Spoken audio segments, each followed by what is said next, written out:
हर हर महादेव। आज मैं आपको महाशिवरात्रि पर सुनने वाली शिव और पार्वती की प्रेम कहानी की संपूर्ण कथा सुनाऊंगी। प्रेम शब्द में ढाई अक्षर होते हैं जो दो पूर्ण और एक अधूरे शब्द से बनता है। कहा जाता है कि प्रेम शब्द ही अपूर्ण है, इसीलिए हर किसी को यह पूर्ण रूप से नहीं मिलता।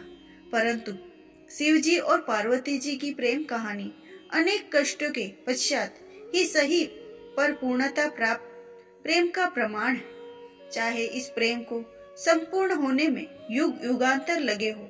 उस प्रीत में पार्वती जी का कठोर तप तो शिव जी की सदियों की प्रतीक्षा समाहित है। इन दोनों जीतने पर अद्भुत जीवन साथी आज तक कोई नहीं हुए। तीनों लोकों के स्वामी होकर भी शिव जी के पास ना स्वयं की धरा ना ही स्वयं का आकाश रहा। बस प्रकृति की गोद में बसा कैलाश पर्वत ही उनका निवास स्थान हुआ। और दूसरी ओर पार्वती जी हर जन्म में राजकुमारी या बड़े घर की कन्या हुई, फिर भी उन्होंने अपने जीवन में शिव जी से अधिक किसी भी चाह कभी नहीं की। शिव जी की सकल सृष्टि के स्वामी, परंतु अज्ञानियों की दृष्टि में एक अघोरी से ज्यादा कुछ नहीं। पर उस दिव्य स्वरूप देवी ने शिव जी को जो पूर्णता दी, उससे वे देवों के देव महादेव बन गए। पुराणों में वर्णित है कि पार्वती जी ने शिव जी की अर्धांगी बनने के लिए 108 बार जन्म लिया। अंतिम 108वीं बार में पार्वती जी बनी। पार्वती जी के स्वरूप से पहले उनका जन्म दक्ष प्रजापति की कन्या के रूप में हुआ। तब उस जन्म में भी उन्होंने प्रेम से वशीभूत होकर शिव संग प्रेम विवाह किया। परंतु उनके पिता प्रजापति की इच्छा रही थी कि सती विष्णु जी को वरण करे, ताकि वे सब प्रकार के वैभवों से युक्त और प्रसन्न रहे। पर सती तैयार ना हुई, बल्कि उन्होंने घोषणा कर दी कि मेरा वास्तविक सुख तो महादेव में निहित है। सती रूप में शिव जी की भक्ति और दृढ़ता से उन्हें पति के रूप में पाया। इसी बात से दक्ष प्रजापति शिव जी के विरोधी बन गए और अपना सबसे बड़ा शत्रु अपने ही जमानता अर्थात शिव जी को मान लिया।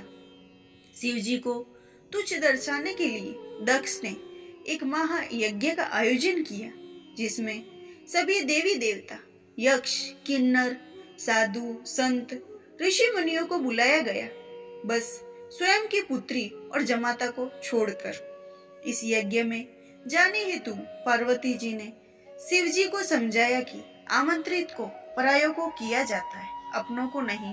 वे वहां बिन बुलाए पहुंची तो उन्हें बहुत अपमानित हुआ। उन्हें शिव जी की बात न मानकर गलती हो जाने का भान हुआ, और जब उन्होंने शिव जी के प्रति अपमानजनक शब्द सुने तो वे यज्ञ के अग्निकुंड में कूद गई। शिव जी को जब पता चला तो उनके गणों ने यज्ञ भंग कर दिया। सती ने पुनर्जन्म में पुनः शिव जी से मिलने का वचन देकर प्राण त्याग दिए। शिव जी माता सती का मृत शरीर के लिए विक्षिप्त से घूमते रहे।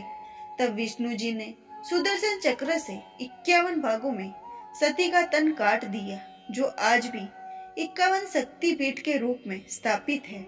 वर्षों वर्ष शिव जी का वियोग कम नहीं हुआ, बल्कि बढ़ता ही गया। वे संसार से विरक्त हो गए। इधर सती ने वादा निभाते हुए पर्वतराज हिमवान और रानी मैना के घर पुत्री के रूप में पुनः जन्म लिया। पर्वतराज की पुत्री होने के कारण उन्हें पार्वती नाम मिला। नारद जी ने किशोरी पार्वती जी को जीवन साथी के रूप में शिव जी को पाने के लिए तपस्या का मार्ग बता दिया। तब पार्वती जी ने अपनी सखी को हृदय की बात बताई तो उनकी सखी उन्हें घोर बियाबान जंगल में ले गई, जहां पार्वती जी ने अन्न जल का त्याग करके विभिन्न कठोर तपों से सहस्त्र वर्षों तक किए। तब शिव जी ने सप्त ऋषियों को पार्वती जी को समझाने के लिए भेजा। स्वयं भी वटु वेश में समझाने के लिए पहुंचे थे, परंतु शिव जी ने भी पार्वती जी दृढ़ संकल्प के आगे हार स्वीकार कर ली और वे पार्वती जी के संग परिणय सूत्र में बंधने का वचन दे बैठे। इस वचन को शिव जी ने फाल्गुन मास कृष्ण पक्ष की चतुर्थी अर्थात शिवरात्रि पर्व पूर्ण किया। शिव और शिवा का महामिलन महाशिवरात्रि को हुआ, इसीलिए यह दिन महाशिवरात्रि बन गया। कितनी कठिनाइयों को सहन करके महलों की राजकुमारी पार्वती जी पर्वतवासिनी बन गई। पार्वती जी ने एक बार अपने लिए घर की इच्छा भी की, तब शिव जी ने उन्हें लंका बनाकर दे दी। तब वास्तु विप्र रावण, जो दक्षिणा में शिव जी को पाने की इच्छा से पूजन करने आया था, पार्वती जी ने सोने की लंका उसे ही भेंट कर दी, परंतु शिव जी को रावण के साथ जाने नहीं दिया। पार्वती जी ने किसी भी जन्म में भोले भंडारी के प्रेम के अतिरिक्त कोई धन वैभव नहीं चाहा, बल्कि जीवन की हर परिस्थिति में शिव जी का साथ, सूर्य की किरणों, पुष्प में सुगंध तो शरीर संग प्राण बनकर निभाया। वहीं शिव जी ने भी तो हर जन्म में पार्वती जी की प्रतीक्षा की। शिव जी जो गले में मुंडमाला पहनते हैं, वो पार्वती के हर एक जन्म का ही तो प्रतीक है, जिसे वे हृदय से लगाए रखते हैं। वास्तव में पार्वती जी अनेक कठिनाइयों सही, तो शिव जी ने भी अर्थात वियोग सहा, जिससे सभी कुछ सरलता से प्राप्त हो जाए। उनका जीवन कभी पूजनीय नहीं बनता। अंत दोनों ने संपूर्ण प्रेम की परिभाषा गढ़ दी।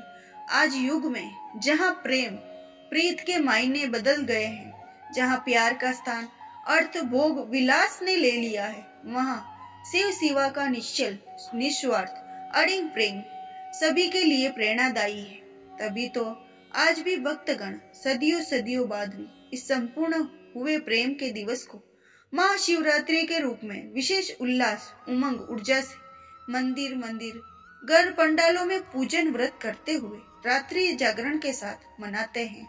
साथ ही महादेव और महादेवी से इसी तरह के पूर्ण प्रेम को पाने की कामना करते हुए जीवन में संपूर्णता और सकल